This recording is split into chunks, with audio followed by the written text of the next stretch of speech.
നമസ്കാരം. പുതിയൊരു വീഡിയോയിലേക്ക് എല്ലാവർക്കും സ്വാഗതം. ഭാഗ്യാനുഭവങ്ങൾ വന്നു ചേരുന്ന 7 നക്ഷത്ര ജാതകർ. ഇവർക്ക് ഈ മലയാള മാസം വളരെയധികം അനുഗ്രഹമുള്ളതാണ്. ഈ 7 നക്ഷത്ര ജാതകരുടെ ജീവിതത്തിലും പല വിധത്തിലുള്ള ഭാഗ്യാനുഭവങ്ങൾ വന്നു ചേരും. അതുപോലെ തന്നെ ചിലർ ചെയ്യേണ്ടതായ പരിഹാരങ്ങളുണ്ട്. അതിനെക്കുറിച്ചൊക്കെ വ്യക്തമായിട്ട് പറയുകയാണ്. അതിൽ ഒന്നാമത്തെ നക്ഷത്ര ജാതകർ എന്ന് പറയുന്നത് ചോതി നക്ഷത്ര ജാതകരാണ്. പ്രധാനമായിട്ടും നിങ്ങളുടെ കഷ്ടതകൾ മാറും, ധാരാളം ധനം വന്നു ചേരും, എല്ലാ ക്ലേശങ്ങളും അവസാനിക്കും. അതുപോലെ തന്നെ ജോലിയില്ലാത്തവർക്ക് ജോലി ലഭിക്കും, വിദേശത്ത് പോകുവാൻ ആഗ്രഹിക്കുന്നവർക്ക് അത് സാധ്യമാകും. അതുപോലെ എല്ലാ ഭവനങ്ങളിലുമുള്ള ദമ്പതികൾ തമ്മിലുള്ള അഭിപ്രായ വ്യത്യാസങ്ങൾക്കൊരു മാറ്റം വരും. പ്രധാനമായിട്ടും ഒരു ഈശ്വര വിശ്വാസം നിങ്ങളുടെ ജീവിതത്തിൽ ഉണ്ടാക്കിയെടുക്കുവാനായിട്ട് ഓർമ്മിപ്പിക്കുകയാണ്. അതിനായിട്ട് പ്രത്യേകം ശിവപ്രീതി നടത്തുക. അതുപോലെ തന്നെ ഭൈരവ യന്ത്രം ധരിക്കുന്നതും ഏറ്റവും നന്നായിരിക്കും. രണ്ടാമത്തെ നക്ഷത്രം എന്ന് പറയുന്നത് പുണർദം നക്ഷത്രമാണ്. ഭാഗ്യം എല്ലാ സമയവും തുണയ്ക്കുന്ന ഒരു നക്ഷത്രം തന്നെയാകുന്നു ഈ പുണർദം നക്ഷത്ര ജാതകർ. നീണ്ട ദുഃഖദുരിതങ്ങൾ എല്ലാം നീങ്ങിപ്പോകും.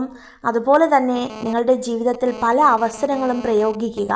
അതായത് വിദേശ യാത്രയിലൊക്കെ ശ്രമിക്കുന്നവർക്ക് ആ ഒരു അവസരം പ്രയോജനപ്പെടുത്തുവാനായിട്ട് ഓർമ്മിപ്പിക്കുകയാണ്. ശ്രീ സുബ്രഹ്മണ്യ സ്വാമി ക്ഷേത്രത്തിൽ ഒന്ന് സന്ദർശനം നടത്തി ഒരു വഴിപാട് നടത്തുന്നതിലൂടെ നിങ്ങളുടെ താൽക്കാലിക പ്രയാസങ്ങളിൽ നിന്നൊക്കെ ഒരാശ്വാസം ലഭ്യമാകും. മൂന്നാമത്തെ നക്ഷത്ര ജാതകർ മകം നക്ഷത്ര ജാതകരാണ്. ഇന്ന് വരെ അനുഭവിച്ചു കൊണ്ടിരുന്ന എല്ലാ സങ്കടങ്ങളും ഉടനടി മാറുവാനായിട്ട് പോവുകയാണ്. പ്രതീക്ഷിച്ച കാര്യങ്ങളൊക്കെ ജീവിതത്തിൽ വന്നു ചേരും.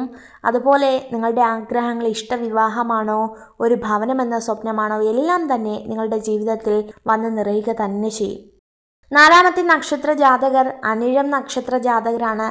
പ്രത്യേകമൊന്ന് പറയട്ടെ, ഗവൺമെൻറ് ജോലിക്കുള്ള സാധ്യതകൾ ഏറെയാണ്. നേട്ടത്തിൻ്റെയും സമൃദ്ധിയുടെയും ഒരു സമയമാണ് നിങ്ങൾ വന്നു ചേരുന്നത്.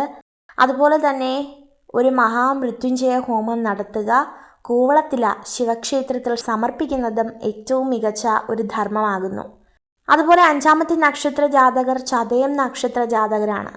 എല്ലാ ദുഃഖങ്ങളും ദുരിതങ്ങളും ഒഴിഞ്ഞ് നിങ്ങൾ ആഗ്രഹിക്കുന്ന സമയം നിങ്ങളുടെ കയ്യിൽ ധനം എത്തിച്ചേരുന്ന ഒരു സന്ദർഭം ഈശ്വരൻ നിങ്ങളുടെ ജീവിതത്തിൽ കൊണ്ടെത്തിക്കും. ആറാമത്തെ നക്ഷത്ര ജാതകർ പൂരോരുട്ടാതിയാകുന്നു. എല്ലാ പ്രശ്നങ്ങളും അവസാനിച്ച് രക്ഷപ്പെടുന്നൊരു സമയമാണ്. മനസ്സിൽ ചിന്തിക്കുന്നതൊക്കെ നടന്നു കിട്ടുന്നൊരു സമയം. ഏഴാമത്തെ നക്ഷത്ര ജാതകർ രേവതി നക്ഷത്രമാണ്. കഴിഞ്ഞ നിങ്ങളുടെ ജീവിതത്തെ അലട്ടിക്കൊണ്ടിരുന്ന എല്ലാ പ്രയാസങ്ങളും മാറുവാനായിട്ട് പോവുകയാണ്.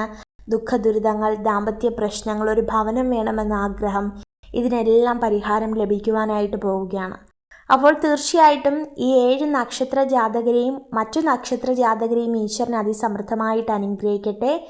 നിങ്ങൾക്ക് ഈ ഒരു വീഡിയോ ഉപകാരപ്രദമായെങ്കിൽ ചാനൽ സബ്സ്ക്രൈബ് ചെയ്യുവാനായി അഭ്യർത്ഥിക്കുന്നു. നന്ദി.